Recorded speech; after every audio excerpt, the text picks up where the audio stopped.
Hi mga Lodi Cakes! Welcome back for another video! And for today's video, I'm sure na matutuwa kayo sa bago kong ituturo ngayon.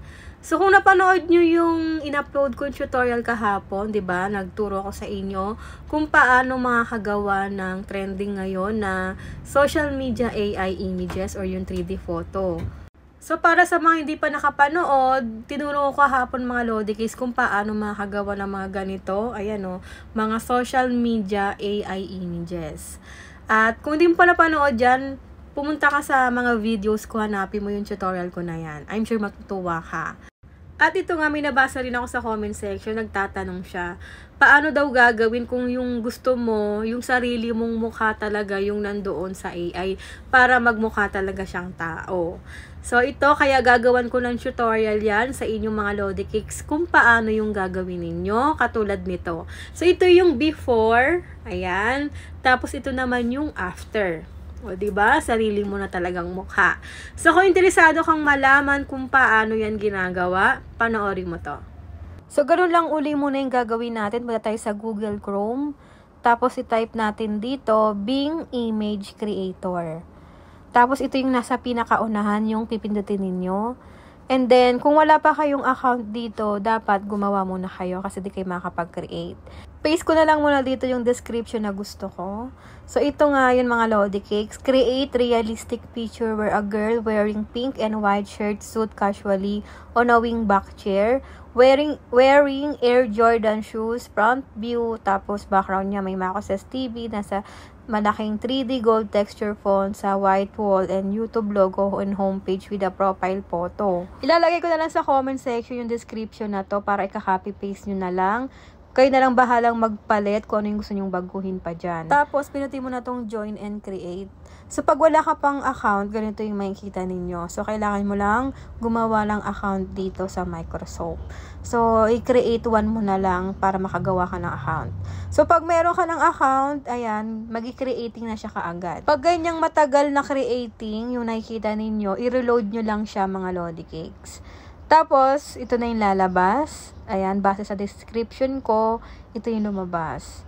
So, kapag may napili ka na dyan, pipinutin mo na yung picture. Pero if ever mga Lodi Cakes na may maling spelling sa pangalan ninyo, pinutin nyo lang yung create ha, hanggang sa maging tama na yung pangalan na nakasulat.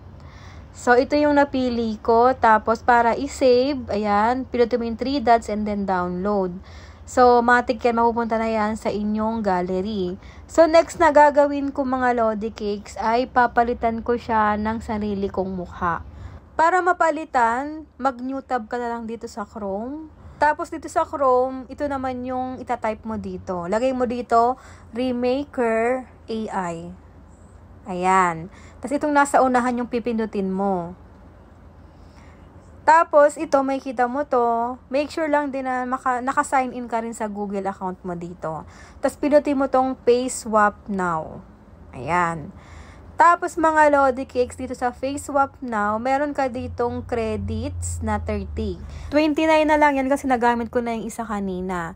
So, every time nagagamit ka ng Face Swap, ay mangyayari, mababawasan yung credits mo. Tapos, pag 0 na yan, hindi ka na makakagamit ng libre.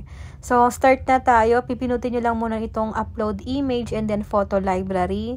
Tapos, select nyo dito yung original photo. Ayan, select nyo.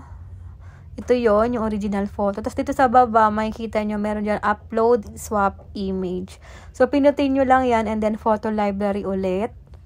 Or pwede rin naman mag-take photo na lang. So, ito yung pipiliin ko yung nakasave na sa gallery ko. Itong picture na to. Tapos, pinutin mo na tong swap. Ayan. So, wait mo lang, magsuswap face na yan para ikaw na mismo yung makikita dun sa AI picture na yon.